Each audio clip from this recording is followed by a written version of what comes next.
कोपर होते हैं, यानी कोप अप करते हैं। कोपर का मतलब है कि जो बर्दाश्तमा होते हैं, जो प्रॉब्लम फेस करते हैं आप दुनिया में, जो भी परेशानियां होती हैं उसको रैशनली करते हैं। अगर इरेशनली करेंगे तो जाहिर है कि वो आपका जो पर्सनालिटी होगी वो एंटी सोशल जो बिहेवियर्स हैं वो फिर आप शो करने लगते हैं और वहां पे डिफेंसिव बन जाते हैं कि जाहिर है कि हमें अगर जी बोलिए। Oh sorry, I am sorry. जी जी हमने हाँ मैंने एडमिट कर लिया। मैंने इसीलिए कहा था कि मैं बंद नहीं कर सकती हूँ, इसलिए कि मैं जब पढ़ाते रहती हूँ तो मैं मेरे स्क्रीन पे वो नहीं होता, नजर नहीं होती, मैं आपको पिक्चर दे दूँ, इसलिए मैं नहीं दे पाती हूँ। ठीक है, अच्छा जी।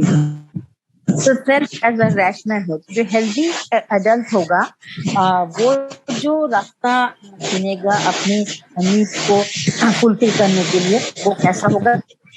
वो लॉजिकल होगा, वो रैशनल होगा, ना कि वो इरेशनल होगा। जो आप हमने कहा कि एज अ रैशनल ऊपर की हम बात कर रहे हैं, ठीक है? तो वो आप ये जो हेल्दी पर्सनालिटी होगी, जो बैलेंस होती है, उनको वो डिफेंसेस नहीं यूज करते हैं, रियलिटी को फेस करते हैं। वो आपके रैशनल कोपर होते हैं। रैशनल कोपर के एग्जाम्पल मैं अपने ही इससे दे सकती हूँ। फॉर एग्जाम्पल, किसी की वजह से आपके अगर आपने कोपर होगा, वो पहले आपने रियलाइज करेगा कि ये फेलियर जो हुई है वो किस वजह से हुई हो, क्या वजह होगी कि हम फेल कर गए या हमें नंबर नहीं आया। जो हेल्दी पर्सनालिटी होगी, जाहिर है कि वो रैशनली सोचेगी कि अच्छा मैं फेल कर गया, इसने मेहनत नहीं की थी, लिहाजा वो रियलिस्टिकली उसको फेस करने के बाद अगली बार इम्तिहान में अपियर होगा, पढ़ के अपियर होगा, जो इम्तिहान देगा। बट जो लोग हेल्दी नहीं होते हैं, जो रैशनल कोपर नहीं होते हैं, जो उनको कोपिंग मैकेनिज्म उनका इतना हेल्दी नहीं होता है, वो क्या करेंगे? They become defensive. और डिफेंसिव बनने के बाद क्या करते हैं कि दे ऑलवेज ब्लेम अदर्स। बहुत सारी चीजें जो होती हैं वो उसको अनहेल्दी जो डिफेंस मैकेनिज्म जो होता है, वो अपने आप को सेव करने के लिए बहुत सारे जवाब जो है was very unfair and she is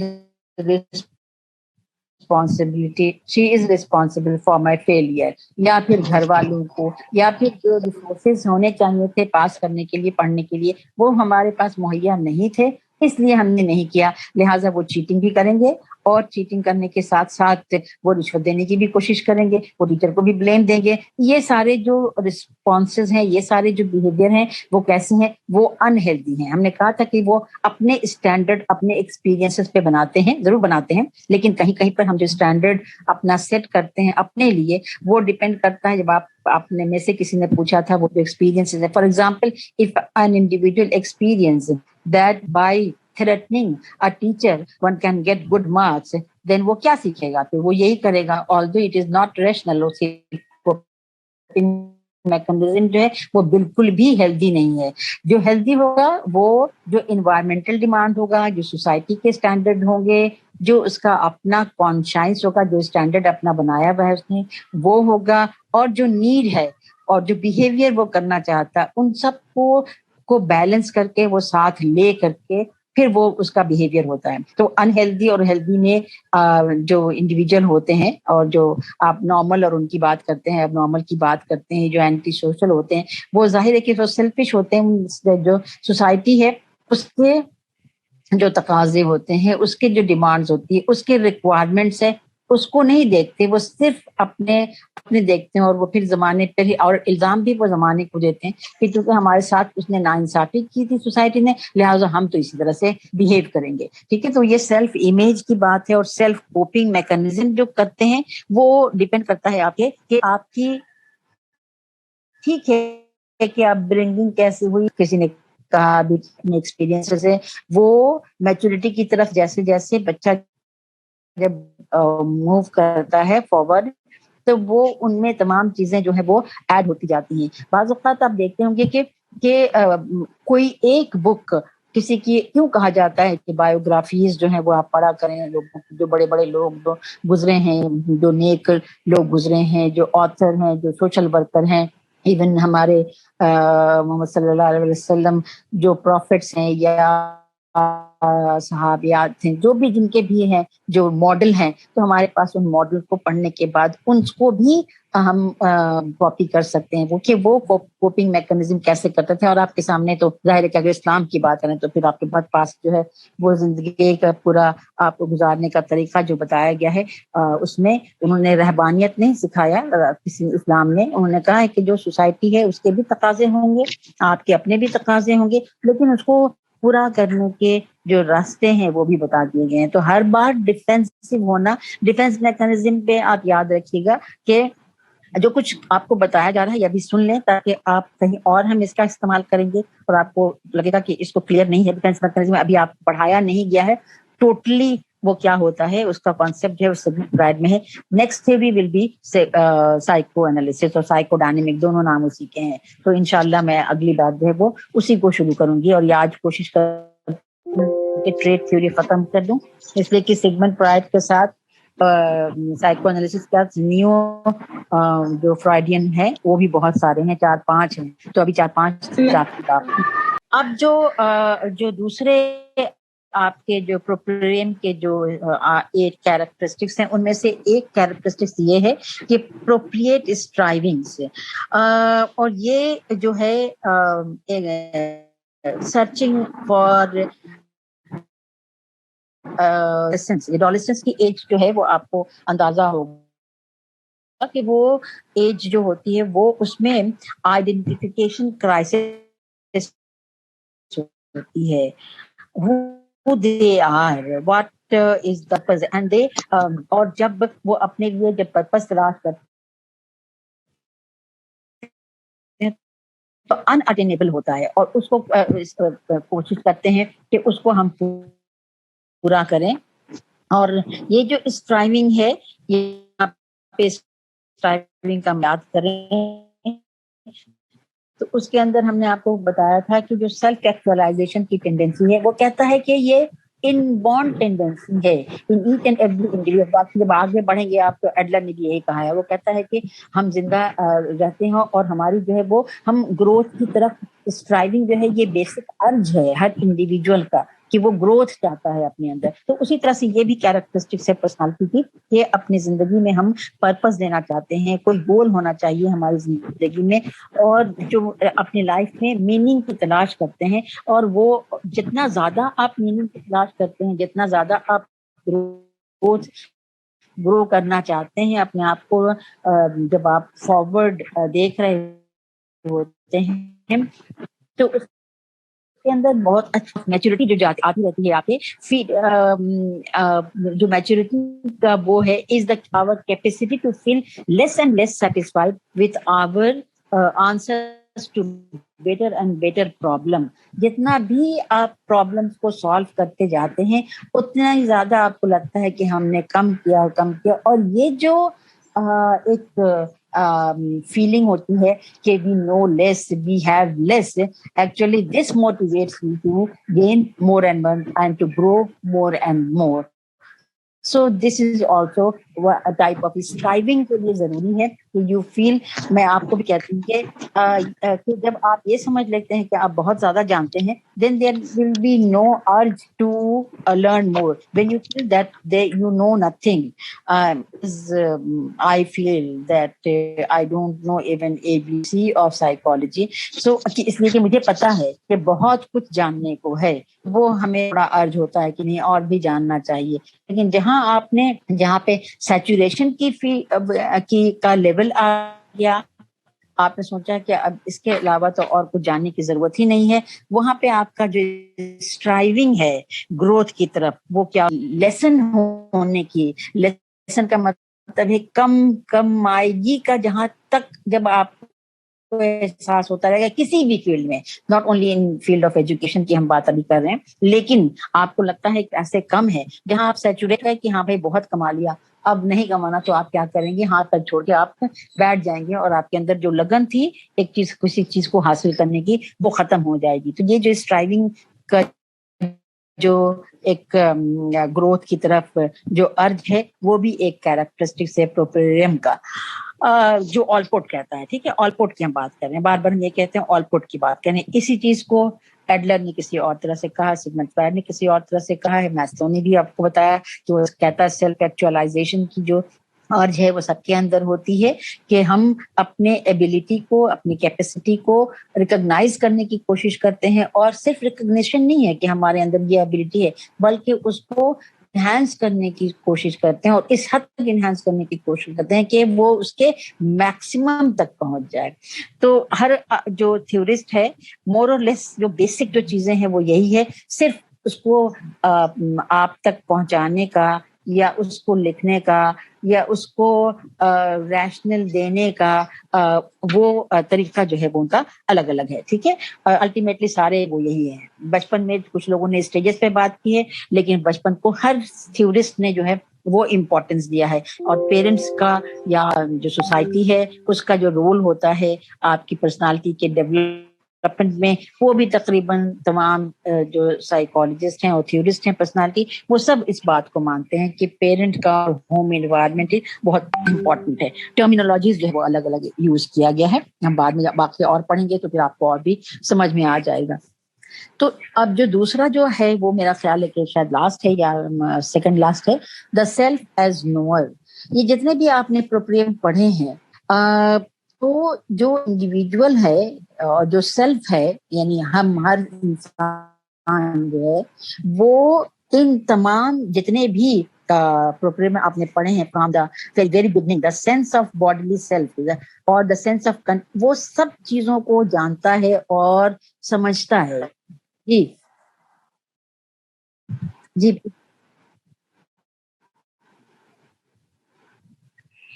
disconnect हो गया था। अच्छा, ठीक है, मैं दोबारा करूँ तो अब कनेक्ट हो गया है सब?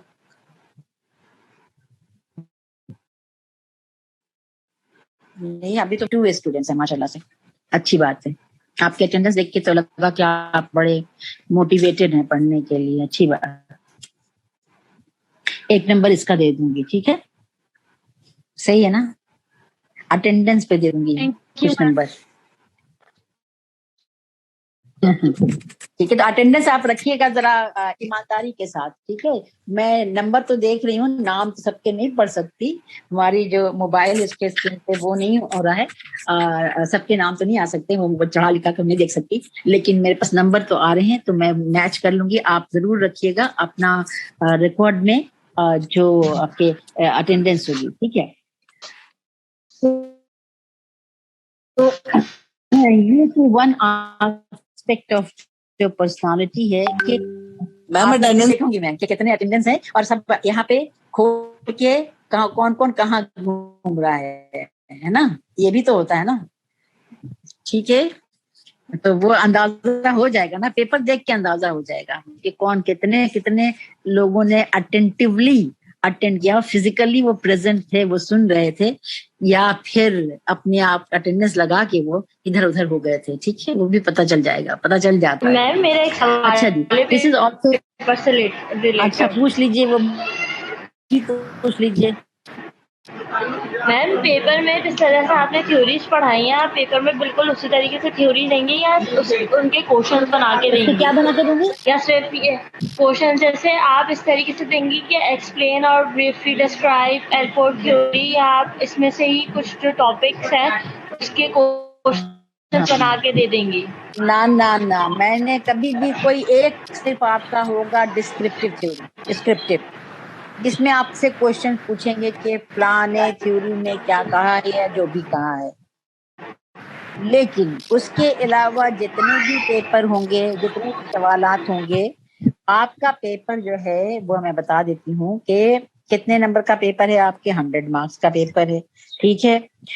मुझे मालूम है कि आप कहेंगे कि आप कोई असाइनमेंट दे दें या कुछ। आप जाहिर है कि मुझे मजबूरी है आपका, अगर एक हफ्ता भी पहले खुली यूनिवर्सिटी तो मैं मिड टर्म जरूर ले लूंगी। मैं आपके बाद एक हफ्ता भी पहले खुला तो आपको अंदाजा हो जाएगा कि पेपर पैटर्न जो है वो क्या है। और अगर नहीं खुला, अगर नहीं हुआ, तो मैं 5 नंबर का 10 नंबर का आपको पेपर बना काइंडली के क्वेश्चन करके फिर अपने माइक्स भी ऑफ कर दें ताकि मैम की आवाज समझ में आए आंसर की, वरना फायदा नहीं होगा। हाँ, कोई फायदा नहीं होगा, सही बात है। तो फिर आप ये कर लेंगी कि फिर मैं 10 नंबर का एक क्वेश्चन, सैंपल क्वेश्चन बना दूंगी, वो आपको मैं दे दूंगी आपके सीआर को, वो रोटेट कर देंगे, वो आपको मैं सेंड कर देंगे। वो आप ओपन बुक तरह की तरह का होगा, वो आप खुद जवाब दीजिएगा, खुद चेक कर लीजिएगा, लेकिन पेपर पैटर्न वही होगा। वो एग्जाम में इंक्लूडेड जाहिर वो तो होगा, इससे 10 नंबर का ही पेपर होगा। वो सिर्फ आपकी प्रैक्टिस के लिए मिले, ठीक है। ये कर सकती हूँ मैं बस। आपके इसका कोई असाइनमेंट अगर होगा वो मैं कोशिश कर रही हूँ, हाँ वो मैं कोशिश कर रही हूँ कि 10 नंबर का या 15 नंबर का असाइनमेंट भी दे दें ताकि आपका 15 नंबर कम से कम सिक्योर हो जाए। लेकिन वो असाइनमेंट जो है वो कोई ऐसे टाइप नहीं हो, might be related to your personality, कि भाई आपने अपनी पर्सनालिटी को जज करें इन तमाम चीजों पे। वो ऐसा ही होगा, ऐसा नहीं होगा। मैं कोई ऐसा नहीं पूछूंगी क्या फ्रॉइड की थ्योरी के डेवलपमेंटल स्टेजेस लिखे, वो नहीं होगा, ठीक है। इसीलिए देर हो रहा है असाइनमेंट देने में। पेपर में तो इसी तरीके से ही आप क्वेश्चंस पूछेंगे ना कि मतलब जैसे हमने ये कैरेक्टरिस्टिक्स पढ़ाई, तो आप पेपर में मतलब इसी तरीके से क्वेश्चंस बना के पूछेंगी या मतलब ब्रीफली डिस्क्राइब पूरी थ्योरी करनी होगी हमें? हम ब्रीफली डिस्क्राइब एट स्टेजेस क्या होता है, मैं ये बिल्कुल नहीं पूछूंगी, मैं ये बिल्कुल भी नहीं पूछूंगी। ऐसा कुछ भी नहीं होगा, ऐसा कुछ भी नहीं होगा। रट्टा लगाने की बिल्कुल भी जरूरत नहीं है, सिर्फ अंडरस्टैंड करना है बस, ठीक है। मैं आपको 10 नंबर का पेपर बना के दे दूंगी, ठीक है, आपको अंदाजा हो जाएगा, ठीक है। थोड़ा सा नहीं, अनिल चला गया, ठीक है। अच्छा जी, चलें अभी पढ़ लें, फिर देखते हैं, बात करते हैं कि क्या होता है। अच्छा, मैं दोबारा लिंक भेज दूंगी आपको, या हाँ जी बोलिए। Can you do a favour कि आप एक एक्सरसाइज क्वेश्चन या कोई ऐसी थ्योरी जिसपे कि हम उसको अप्लाई कर सके, और वो क्वेश्चन कोई हमें ऐसा दे दें जस्ट फॉर एक्सरसाइज कि we will be prepare for the exam. Yes, that without any marking. I am talking about that I am going to give you a 10 marks paper, although you will judge, you will correct yourself. जाहिर है कि वो किताब पे ही होगा, आपके concept से related होगा, so you can find it in your book and then you can answer it, ठीक है। ओपन बुक जिस तरह से होता है, लेकिन वो एक्सरसाइज होगा एक तरह का, जिसको के आपको उसी तरह के पेपर्स आएंगे, ठीक है, उसी तरह के पेपर्स आएंगे। आपस में आप डिस्कस जरूर कर सकते हैं कि यहाँ पे क्या होगा क्या नहीं होगा, और फिर होगा जो राइट आंसर होगा वो मेरे पास होगा, मैं आपको बता दूंगी कि ये होगा इसका राइट आंसर, ठीक है, ताकि आप मैच कर दीजिए। एग्जाम में इंक्लूडेड मतलब वो क्वेश्चन वो वाले नहीं होंगे, वो चैप्टर जरूर। ऐसे तो थ्योरी अगर हम अपने आप को भी उन सारी थ्योरी पे जज करते हैं, तो ऐसे तो हर थ्योरी पढ़ते हैं तो ऐसा लगता है यही सब कुछ हमारे साथ भी है, फिर दूसरी थ्योरी पढ़ते हैं फिर लगता है मैं इसलिए देर लग रहा नहीं। वो जो हमें एक्सरसाइज देंगे वो एक्सरसाइज अलग होगा, वो एक्सरसाइज अलग होगा। कम से कम ये आइडेंटिफाई करना ही बहुत बड़ी बात हो जाएगी आपके लिए कि आप अपनी पर्सनालिटी को जिस बेसिस पे जज कर रहे हैं और जो कॉन्सेप्ट लेबल कर रहे हैं आप, वो करेक्ट है या नहीं है। मेरे लिए यही काफी हो जाएगा। चलें हम उस पर बात करेंगे आपको नेक्स्ट वीक में, जब हम सेगमेंट फ्राइड शुरू कर देंगे तो फिर बात कर लेंगे। अभी तो ये आज मुझे खत्म करना है इसको, ऐसे कि ये टाइम अभी इन्होंने सिग्नल दे दिया है। मैं फिर भेज दूंगी लिंक, भागिएगा नहीं आप लोग क्लास से, ठीक है। मैं आपको जो भी थ्योरी पढ़ा रही हूँ ये बहुत शॉर्ट करके पढ़ा रही हूँ, ठीक है, हालात की वजह से, नहीं तो बहुत डिटेल में तो फिर आपको एक थ्योरी कोई भी एक दिन में या 3 क्लासेस में नहीं होती, तकरीबन 4 क्लासेस तो लगती हैं इस थ्योरी को अच्छी तरह से समझने और पढ़ने में। ठीक है, तो आपको हमने बता दिया था ये कि हमने लाइफ हिस्ट्री नहीं कराई, वो आपने खुद करना है, खुद पढ़ना है। जो चीजें हम पढ़ा रहे हैं वो इम्तिहान में आएगा, जो हम नहीं पढ़ा रहे हैं, जिसको हमने टच नहीं किया है, वो नहीं आएगा। तो सिलेबस हमने खुद ही कट डाउन कर दिया है ना, कि जो और वो चीज पढ़ा रहे हैं जो इम्पोर्टेंट है, और वो जो आखिर तक आपके मतलब वो काम आ सकती है। जाहिर है कि जब भी आप जॉब पे होंगे कैसे इम्तिहान के, ठीक है। अभी तो आपको तो सिर्फ लगता होगा इम्तिहान में पास कर जाएं और अच्छे नंबर आ जाएं, तो जरूरी है, ठीक है, उस पर भी फोकस कीजिए, आप करें वो, उस पर आप फोकस करेंगे। ओके,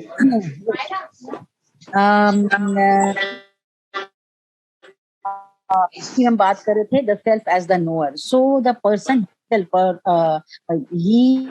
ही और she knows about all the, जो हम आपको प्रोग्राम पढ़ा चुके हैं, जो कैरेक्टरिस्टिक्स है, वो मालूम है उसको कि हमारे सेंस ऑफ जो बॉडी कितनी है, हमारा ईगो कितना है, हमारा ईगो किस तरफ जा रहा है, वो अपने आप को जज कर सकता है। एंड अवेयरनेस की बात है कि he is aware of all these aspects or the characteristics of an individual. अगर deliberately या unintentionally he is ignoring that, he is not aware of his characteristics.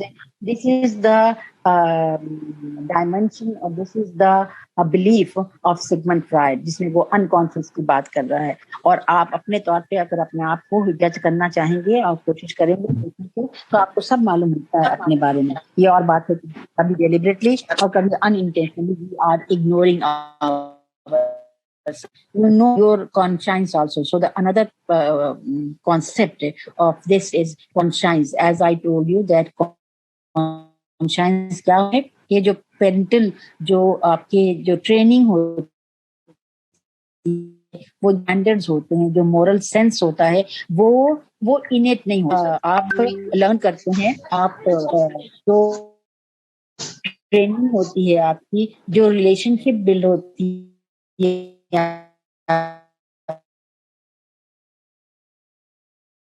you can say positiveness, जो कोई भी चीज हमने कहा था आपको, अभी भी बात की थी कि वो बैलेंस की बात करते हैं कि हर चीज एक बैलेंस इसमें। तो जेलसी और लविंग रिलेशनशिप तो होती है, लेकिन उसके अंदर जो पॉजिटिवनेस है वो इतनी ज्यादा नहीं होती। जो लोग मैच्योर होते हैं, they feel themselves emotionally secure, and they accept themselves what they are, and similarly they can also accept others. They have realistic orientation towards themselves and others, and they develop accurate you can say self insight. Now the meaning of the insight is that they can see within the surface, or you can say that they can look within themselves and they realize what they are, what they can do. They are aware of all their weaknesses and their strengths, and they accept themselves with all the strengths and weaknesses. So this is the characteristics of the mature personality in Allport's theory. Now there are another different theorists who believes in trait theory or trait approach of personality. They think that personality can be studied by studying the traits or the permanent characteristics of an individual. So another theorist that I'm going to discuss is called, or the name of that theorist is Raymond Cattell, 16PF. Now he is very famous for a scale developed, and it is called 16PF. That's PF जो है वो abbreviation है 16 personality factor. So जितने आपको traits के जो उसमें देखा था आपने, ऑलपोर्ट ने 3 दिए थे, इन्होंने कहा कि नहीं जी वो 16 पर्सनालिटी फैक्टर्स है। रेमंड कैटल को इतनी ज्यादा जो रिकॉग्निशन मिली वो इससे तो मिली ही, 16 पर्सनालिटी फैक्टर से तो मिली, बट ये जो उसने जो लिस्ट दी है पर्सनालिटी फैक्टर्स की, वो बेस करता है एक मैथमेटिकल मेथड पे, स्टैटिस्टिकल मेथड पे, जिसको कि कहा जाता है फैक्टर एनालिसिस है। जिसमें तमाम फैक्टर्स को एनालाइज किया जाता है और एनालाइज करने के बाद उसको रिड्यूस किया जाता है। तो ये उसने शुरू किया था बहुत ज्यादा ट्रेड से, and by reducing by the method of the factor analysis, he came to 16 personality factor, and it's his theory is called 16 personality factor theory.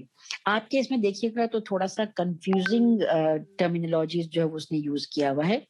जो ऑलपोर्ट की लिस्ट 4000 की थी, बाद में इन्होंने 16 तो कर दिया, लेकिन वो कुछ जो टर्मिनोलॉजीज है वो इंग्लिश के नहीं है, तो वो आपको समझने में मुश्किल होगी। मैंने कुछ पेपर, कुछ डॉक्यूमेंट्स आपको भेजे जो मुझे मिल गए थे नेट पे। मेरे पास जो है वो तो मैंने अपने लिए, चूंकि इंग्लिश में इसको लिख लिया है, मैं पढ़ दूंगी जरूर अभी इसको, और आप कहेंगे तो फिर मैं उसको कैम स्कैनर से खींच के भेज भी दूंगी। 16 पर्सनालिटी फैक्टर जो है वो जो ये याद रखिएगा कि ये बेस करता है, स्टैटिस्टिकल टेक्निक है जो फैक्टर एनालिसिस कहा जाता है। फैक्टर एनालिसिस, फैक्टर्स को एनालाइज किया जाता है और उसके बाद उसको रिड्यूस किया जाता है। जाहिर है कि ये भी कोरिलेशन मेथड पे ही बेस होता है। The factors, the characteristics that were found to be more related to each other, they were reduced to one factor. For example, अब जैसे सोशबिलिटी है, अब वो एक सोशल का एक ट्रेट होता है कि कोई आदमी सोशल है, तो उसने क्या होगा, उसने लिखा है, या अपने जो ट्रेट है उसमें सोशल लिखा है। जो सोशल है उसको ने देखा कि एक आदमी जो पार्टी अटेंड करता है, वो घर पे भी पार्टी करता है, वो किसी से मिलने भी जाता है, वो दोस्तों के खुद विजिट करता है, लोगों को भी बुलाता है। तो बजाय इसके कि हम इन तमाम चीजों को पूछें उससे और फिर हम कहें कि सोशल है, हमने सिर्फ एक टर्मिनोलॉजी उसको कर दिया, रिड्यूस कर दिया कि सारे फैक्टर्स एक तरह से मिलते हैं। इसके मतलब है कि ये कॉमन है, वो उसको एक तरह से कह दिया फैक्टर एनालिसिस। उसका नाम मेथड का है, स्टैटिस्टिकल एनालिसिस है, जो बेस करता है कोरिलेशन पे। आप वो कर रहे होंगे, आजकल स्टैटिस्टिक्स भी पढ़ रहे होंगे, उसमें मेथड है कोरिलेशन का, जो मेथड है जो हाईली कोरिलेटेड होता है। इसका मतलब है कि वो जब होता है प्रेजेंट तो ये भी प्रेजेंट है। अब नेगेटिव और पॉजिटिव कोरिलेशन में यहाँ पे नहीं बताना चाह रही हूँ, वो आप लोगों ने पढ़ा होगा, बताया भी होगा, मैडम ने आपको डॉक्टर रामना करा रही है आप लोगों को स्टैट्स। हेलो मैम, हिना करवा रही है स्टैट्स। अच्छा, मैं हिना करूँ तो खैर कोरिलेशन तो कर लिया होगा ना आपने अभी? जी मैम। हाँ, वो सारे जो बेस करता है कोरिलेशन पे ही, लेकिन आपको इतना ही याद रखना है इस हवाले से कि फैक्टर एनालिसिस एक स्टैटिस्टिकल मेथड है जो सिर्फ कैटल ने नहीं यूज किया। अभी इनके अलावा 2 थ्योरिस्ट और भी हैं जिनको हम को पढ़ाएंगे, उन्होंने भी यही यूज किया था। बहरहाल 16 पर्सनालिटी फैक्टर थ्योरी इसलिए कहा जाता है कि उन्होंने 16 जो है वो फैक्टर्स डिराइव किए हैं उस फैक्टर एनालिसिस पे बेस करके, लेकिन ये भी बाइपोलर हैं। हमने कहा था कि ट्रेड जो है वो बाइपोलर होते हैं, यानी एक एक्सट्रीम पे, एक एंड पे एक एक्सट्रीम होता है, दूसरे उस पे एक एंड पे जो दूसरा होता है वो एक्सट्रीम पे होता है। आपको इसीलिए मैंने भेज दिया है वो 16 PF, और इन पे एक इंसान को वो एक जो टेस्ट है इसका 16 PF एक टेस्ट है जिसको जो मुझे मिला था नेट पे, वो मैंने भेज दिया है उसको के CR को, वो आपसे शेयर कर लेंगे तो आप देखिएगा कि किस किस तरह से उस पे एक प्रोफाइल बनता है एक इंडिविजुअल का, कि वो कितने हद तक है, वो स्केल पे कौन सी कैरेक्टरिस्टिक उसके कहाँ पे ले जाता है। तो उसके एक ओवरऑल जो है, पहले ये बहुत कॉमनली यूज होता था ये टेस्ट, जब आप किसी को हायर करना चाहते थे या किसी के बारे में जानना चाहते थे, लेकिन अब कुछ दूसरे टेस्ट डेवलप हो गए हैं जो भी हम बात करेंगे। जो दूसरे थ्योरिस्ट हैं उन्होंने जो किया है, वो जो आजकल कॉमनली यूज होता है हायरिंग के प्रोसेस में, किसी भी ऑर्गेनाइजेशन में वो यूज किया जाता है, उसके हम बारे में बात करेंगे। लेकिन ये पर्सनालिटी फैक्टर जिसको हमने बताया आपको 16 है, वो मैं अभी पढ़ रही हूँ, आप सुन लीजिएगा उसको और आपने मैच कर लीजिएगा, आपके बुक में भी शायद कहीं पे वो है। जो पहला है वो है एक एंड पे है इमोशनल इजीली अपसेट। जो इमोशनल होते हैं वो क्या होते हैं, इजीली अपसेट हो जाते हैं। जो दूसरे वर्सेस काम एंड स्टेबल। कुछ लोग होते हैं जो इमोशनली स्टेबल होते हैं, हमने कहा था दो एंड पे दो एक्सट्रीम है, इन बिटवीन दीज टू जो है वो अगर इधर से करीब होगा तो इमोशनली इजिली अपसेट होगा, इधर से होगा तो काम और स्टेबल होगा, बीच में होगा तो दोनों ही मीडियम होगा, थोड़ा कभी काम एंड स्टेबल होता होगा, कभी इमोशनली अपसेट हो जाता होगा। ठीक है, दूसरा जो है वो है इंटेलिजेंट, ये दूसरा फैक्टर है, इंटेलिजेंट वर्सेस अनइंटेलिजेंट। अब जो इंटेलिजेंट इंटेलिजेंट वर्सेस अनइंटेलिजेंट, ठीक है। थर्ड है वो है सस्पिशियस वर्सेस ट्रस्टिंग। इसी करके बात ही यही होता है, इंसान कदे इधर उधर लगे दोस्ती करते की इधर करते की जिनसे बड़ी चाय इतनी कम थोड़ी सी बंद हो बस कुछ ही हुआ है लोग कुछ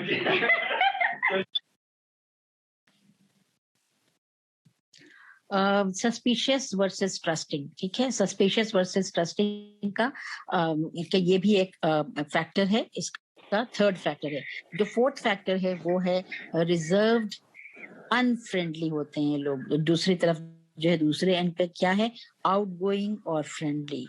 फिफ्थ जो है वो है आपका असर्टिव एंड डोमिनेंट होते हैं कुछ लोग जो हैं, वर्सेस नॉट असर्टिव, वो हम्बल होते हैं। इन दोनों के बीच में जाहिर है कि जितना वो जिस एंड के करीब जाता रहेगा उतने ही ज्यादा उसके अंदर ये ट्रेट्स होगा। आप उसमें देखिएगा, वो अगर आपको जो डॉक्यूमेंट हमने भेजा है वो अगर वो आप शेयर कर लेंगे तो वो आपको थोड़ा बहुत समझ में आ जाएगा, नहीं तो फिर बाद में आप इस पे डिस्कस कर लीजिएगा जब आपके सामने होगा। तो सोबर सीरियस होते हैं, सिक्स्थ है फैक्टर, और जो वर्सेस हैप्पी गो लकी, जो सेवेंथ है वो कॉन्शियस होते हैं, और जो वर्सेस एक्सपीडियंट होते हैं। एट्थ जो है वो शाई, टिमिड और वेंचरसम होते हैं, जाहिर है कि वो थोड़ा एडवेंचरस होते हैं। जो नाइन्थ है वो टेंडर माइंडेड है और टफ माइंडेड है। टेंथ है प्रैक्टिकल है, इमेजिनेटिव है। श्यूड है, 11th है श्यूड होगा और फोर्थ राइट होगा। सेल्फ अश्योर्ड होगा और जो वर्सेस एप्रीहेंसिव होगा। 13th है कंजर्वेटिव है, एक्सपेरिमेंटिंग है। जो आपका 14th है वो ग्रुप ओरिएंटेड है और वर्सेस सेल्फ सफिशिएंट है। देन अनडिसिप्लिन्ड है, 15th है अनडिसिप्लिन्ड है, सेल्फ डिसिप्लिन्ड है। 16th जो है रिलैक्स्ड है वर्सेस टेंस ड्रिवन है। तो ये आपके 16 इतना ही आपके लिए काफी है कि 16 फैक्टर्स हैं, वो कौन से हैं और ये किस मेथड पे इनको डिराइव किया गया है, कौन से मेथड्स हैं जिनके बेसिस पे इनको इतने कम फैक्टर्स कैसे हो गए हैं। जबकि इसने जो ऑलपोर्ट था इनिशियल लिस्ट जो है उसने 4000 दिया था और इन्होंने 16 पे ला करके उन्होंने ये बता दिया है। और शुरू में ये बहुत कॉमनली यूज होता था लेकिन अब इतना यूज नहीं होता, ऑल्दो इट इज प्रेजेंट। मेरा ख्याल है हो सकता है कि आपके लैब में भी हो, टेस्टिंग लैब में, लेकिन वो इस तरह नहीं होगा कि आपको मिल जाए। जी बेटा, थैंक यू थैंक यू। ठीक है, तो ये आपके उसमें मिल सकता है, देखना चाहें तो देख लें। नेट पे जरूर होगा, नेट पे जरूर देख सकते हैं आप तो इसको। तो जो ये फैक्टर एनालिसिस का मेथड है, जो रिडक्शन होती है फैक्टर्स की, वो सिर्फ रेमंड कैटल ने ही नहीं यूज किया, बल्कि जो दूसरे मेथड, जो दूसरा आपका जो थ्योरिस्ट है जो बिलीव करता है ट्रेड पे जरूर बिलीव करता है, लेकिन the number of the traits in which he believes is different. यहाँ पे हैंस आइजेंक है and he developed a model of personality based upon just 3 universal trait. ये सिर्फ 3 यूनिवर्सल ट्रेड पे उसने अपनी थ्योरी डेवलप की है, ऑल्दो ट्रेड पे ही डेवलप की है, लेकिन वो कहता है कि 16 ट्रेड नहीं हो सकते, उनमें सिर्फ 3 ट्रेड हो सकते हैं। And he named it super traits. वो कहता है ये सुपर ट्रेड्स हैं और ये 3 ट्रेड्स हैं। जैसे पहले मैंने आपसे कहा था कि ट्रेड्स का जो कैरेक्टरिस्टिक्स है वो यही है कि बाईपोलर होता है, मतलब दोनों एंड पे होता है, उसी तरह से जब इनकी बात करते हैं तो उसने जो कॉन्सेप्ट दिया था वो जो तीन जो एरियाज तीन जो ट्रेड मेजर ट्रेड्स की बात की है उसमें एक है इंट्रोवर्जन एक्सट्रावर्जन, जो दूसरा है वो है न्यूरोटिसिज्म एंड इमोशनल स्टेबिलिटी। आपकी किताब में है ये, जितना है उतना, जितना हम पढ़ा रहे हैं उतना ही आपने पढ़ना है, ज्यादा नहीं पढ़ना है इसमें से। और जो थर्ड है वो है साइकोटिसिज्म। ये 3 पे कहा और उसने कहा कि ये सुपर ट्रेड्स हैं। ठीक है, अब ये सुपर ट्रेड्स में से ये कैरेक्टरिस्टिक्स क्या होते हैं क्या नहीं होते ये हम आपको भी बताते हैं। अभी आगे भी हैं इनके जो लोग जो कहते हैं कुछ और नंबर बताते हैं।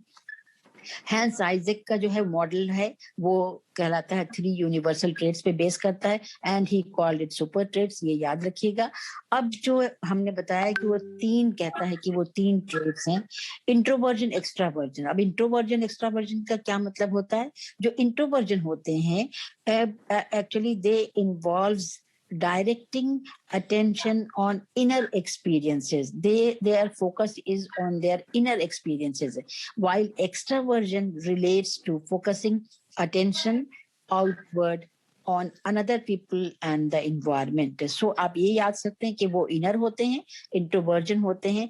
तो ये जो if a person is high in introversion, they might be कैसे होंगे? उनकी एनर्जी जो है पूरी इनवर्ड मूव करती है, लिहाजा वो कैसे होंगे?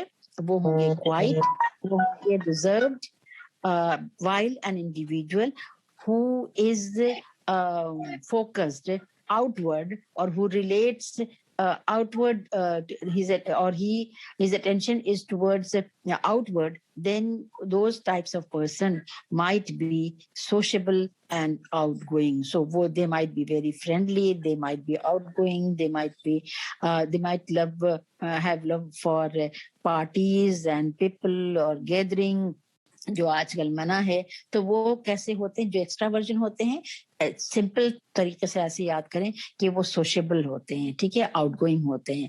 जो एक्स्ट्रावर्जन है उनकी एनर्जी, उनका अटेंशन जो है वो आउटवर्ड ओरिएंटेशन उनका आउटवर्ड होता है, जबकि जो इंट्रोवर्जन होते हैं उनके ओरिएंटेशन जो है इनवर्ड होती है, लेकिन इसलिए वो सेल्फ सेंटर्ड होते हैं और वो इनर एक्सपीरियंस, और वो क्वाइट होते हैं, वो काम होते हैं और वो रिजर्व भी होते हैं। ठीक है, अब जब उन्होंने जो दूसरा ट्रेड बताया था वो था आपका न्यूरोटिसिज्म एंड इमोशनल स्टेबिलिटी। तो एक तरफ तो न्यूरोटिसिज्म होगा और दूसरी तरफ क्या होगा? इमोशनल स्टेबिलिटी होगा। तो ये आपके मूडीनेस पे डिपेंड करता है, related to moodiness versus even temperedness. Neuroticism का मतलब ये होता है कि वो टेंडेंसी होती है कि they become upset easily. So emotionally stable जो है वो उस तरह से नहीं होते हैं। भाई जो स्टेबल होते हैं वो कैसे होते हैं? वो रिमेन, जाहिर है कि दे रिमेन क्वाइट एंड काम, जाहिर है कि वो इमोशनली कांस्टेंट रहते हैं, वो इतने मूडी लोग नहीं होते हैं। तो जो न्यूरोटिसिज्म और इमोशनल स्टेबिलिटी जो है वो उनका दूसरा ट्रेट है, जिसको हमने कहा था 3 कहा था। तो 3 में से एक तो इंट्रोवर्जन एक्सट्रावर्जन हो गया, दूसरा जो है वो न्यूरोटिसिज्म और इमोशनल स्टेबिलिटी हो गया, और जो थर्ड है वो क्या है? वो है साइकोटिसिज्म। अब साइकोटिसिज्म की जो है वो कैरेक्टरिस्टिक्स क्या होती है और इसको किसको कहते हैं होंगे? इसको याद रखने का बहुत सिंपल तरीका ये है कि ये जो ट्रेट है वो रियलिटी से उनका उतना कांटेक्ट जिसको कहते हैं नहीं होता, और उसको रियलिटी को रियलाइज नहीं करते वो साइकोटिसिज्म जो है। इमोशनल न्यूट्रिसिज्म जो है वो जाहिर है कि डिपेंड करता है कि कितने वो इमोशनली स्टेबल हैं, इमोशनली मूडी तो जरूर होते हैं, लेकिन साइकोटिसिज्म जो है वो उससे भी आगे है कि ये जो ट्रेट जिनके अंदर होगा, they have difficulty with reality and जो कैरेक्टरिस्टिक्स जो उनके अंदर हो सकती है, they may be anti social, they may be hostile, aggressive, non empathetic हो जाएंगे, मैलएडेप्टिव होंगे, मैनिपुलेटिव होंगे, they lack concerns for others' rights and others' feelings. So they don't realize the reality, and they don't want to feel like others. They don't try to know the rights of the others. They are only concerned with themselves. So reality जो है उनसे deal करने में उनको बहुत difficulty होती है. And जो साइकोटिज्म, ये जो एंटी सोशल पर्सनालिटी होती है, कहा जाता है कि वो साइकोटिज्म के ज्यादा होते हैं. वेल नाउ आपने देखा कि कैट जो ऑलपोर्ट है उसने 3 मेजर ट्रेड्स बताए थे, cardinal trait, central trait, then secondary trait. जब 16 PF आया तो फिर उन्होंने कहा कि वो 16 फैक्टर जो है ना पर्सनालिटी फैक्टर्स होते हैं. फिर हैंस आइजनक आएगा, उसने कहा सुपर 3 जो है सुपर ट्रेड्स जो है कहा उसने, और नंबर ऑफ कितने बताए उसने, 3 बताए. अब जो दूसरे जो आए तो है वो कहते हैं कि ये तो बहुत ज्यादा हो गया है. कुछ कहते हैं कि वो 16 होते हैं और कुछ कहते हैं कि 3 होते हैं. तो इन दोनों के बीच का कुछ होना चाहिए. 16 is too much and 3 is very few. So there might be something in between these two.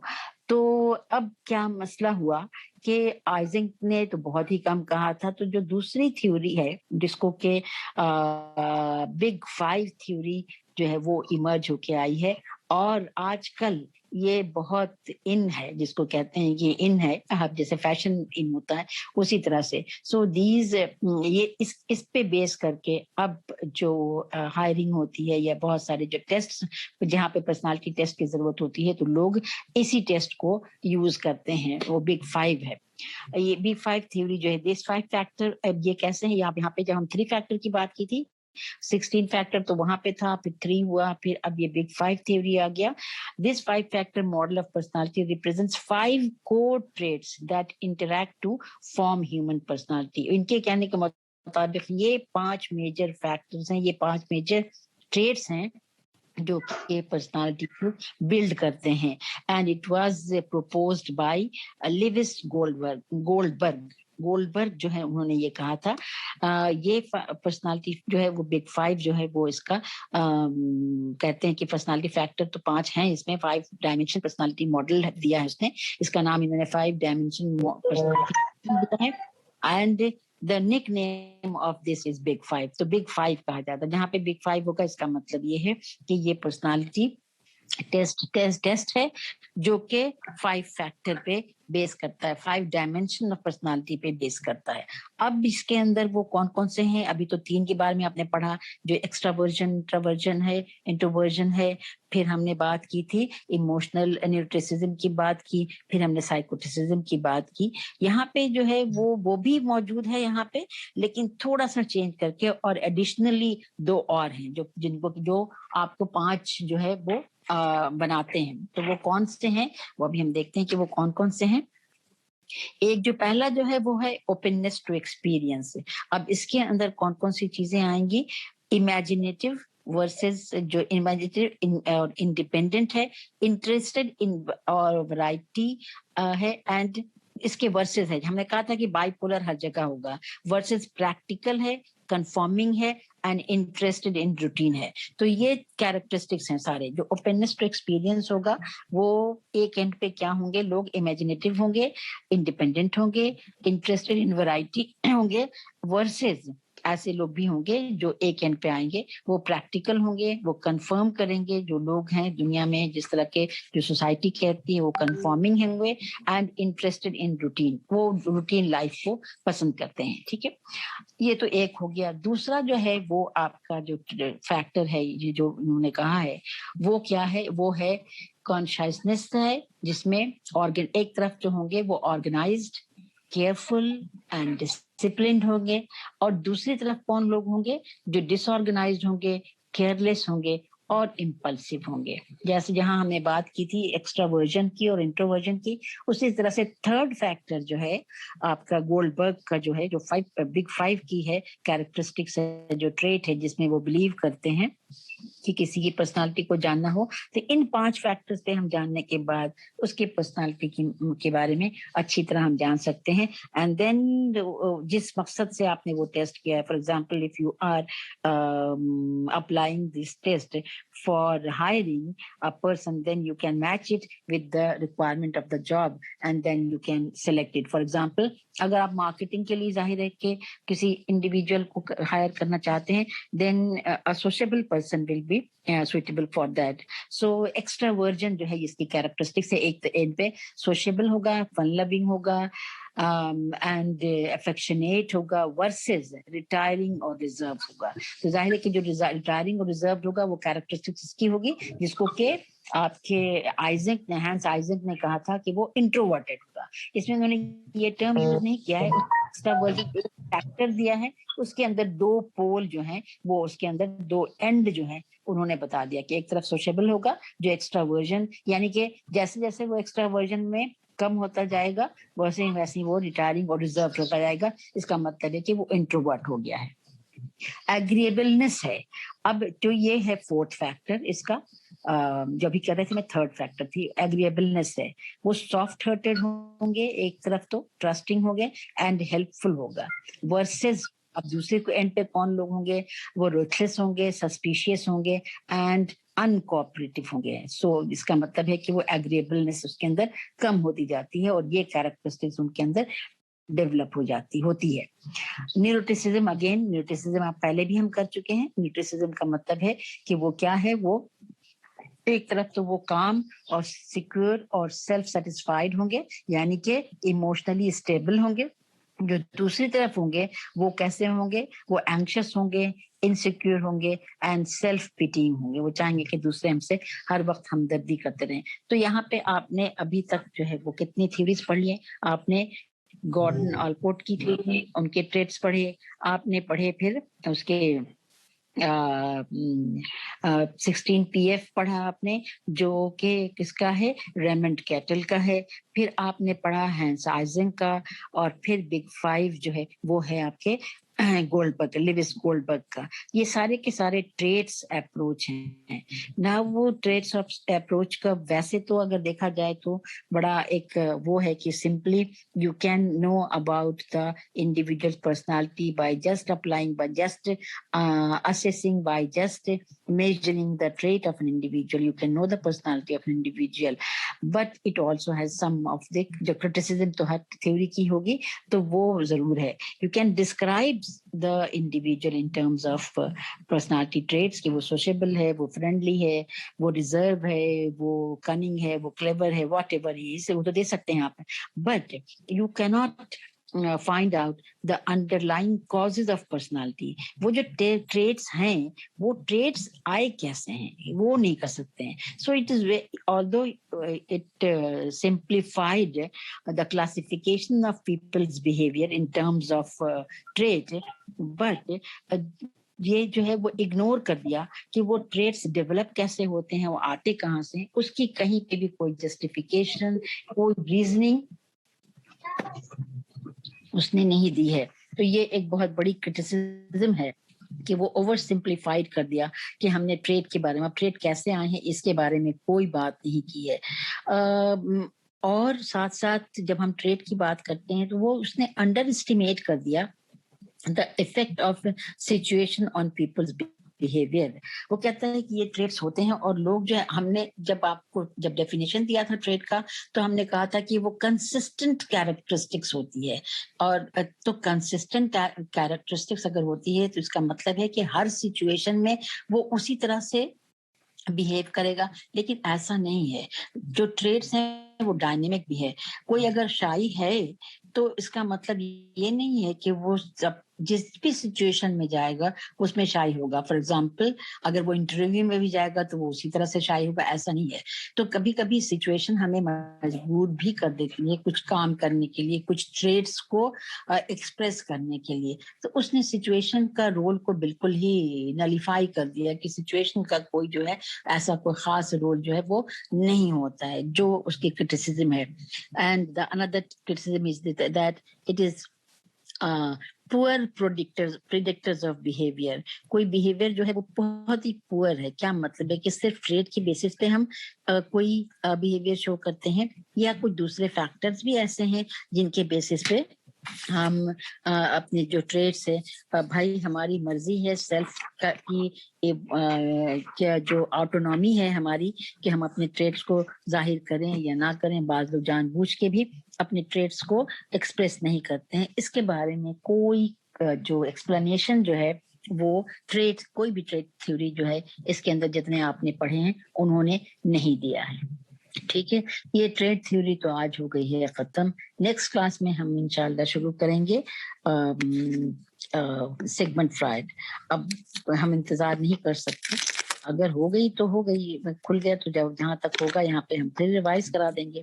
अच्छी बात है, आप लोग हमें टाइम देंगे तो हम करवा देंगे, लेकिन अगर टाइम नहीं मिला तो फिर इसी पे इत्तेफाक करना पड़ेगा आपको, और इसी क्लास पे इत्तेफाक करना पड़ेगा।